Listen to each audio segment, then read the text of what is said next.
মধ্যপ্রাচ্য সংঘাত আর হরমুজ অবরোধে বিশ্বজুড়ে দেখা দিয়েছে জ্বালানি সংকট। এতে হুহু করে বাড়ছে দাম, ফলে চাপ বাড়ছে এশিয়ার অর্থনীতিতে। তৈরি হচ্ছে মূল্যস্ফীতির উচ্চ ঝুঁকি। এই যেমন পার্শ্ববর্তী দেশ ভারত, যেখানে ১৯ কেজির এলপিজি সিলিন্ডারের দাম উঠেছে ৩,০৭১ রুপিতে। এক মাস আগেও যা ছিল ২,০৭৮ রুপি, অর্থাৎ মাসের ব্যবধানে বেড়েছে ৯৯৩ রুপি। তথ্য বলছে, ইরান যুদ্ধ শুরুর পর দেশটিতে ৩ বার বাড়ল এলপিজির দাম, যার প্রভাব পড়ছে সার্বিক মূল্যস্ফীতিতে। একই অবস্থা পাকিস্তানেও। সংঘাতের আগেও যেখানে জ্বালানি আমদানিতে খরচ হতো ৩০ কোটি ডলার, এখন একই পরিমাণ জ্বালানিতে খরচ করতে হচ্ছে ৮০ কোটি ডলার, যা গেল ২ বছরে দেশটির অর্জিত সমস্ত অর্থনৈতিক অগ্রগতিকে মুছে দিয়েছে। জ্বালানির উচ্চমূল্যে পরিবহন ভাড়া বৃদ্ধির পাশাপাশি বেড়েছে শিল্প উৎপাদন খরচও।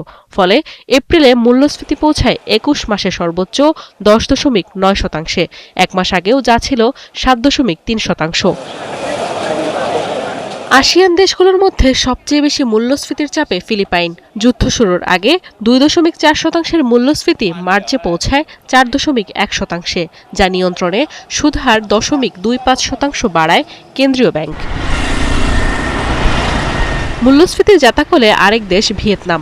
আশঙ্কা করা হচ্ছে, প্রায় ১০ বছর ধরে ৪%-এর নিচে থাকা মূল্যস্ফীতি চলতি বছরই ৫.৫% ছাড়াতে পারে।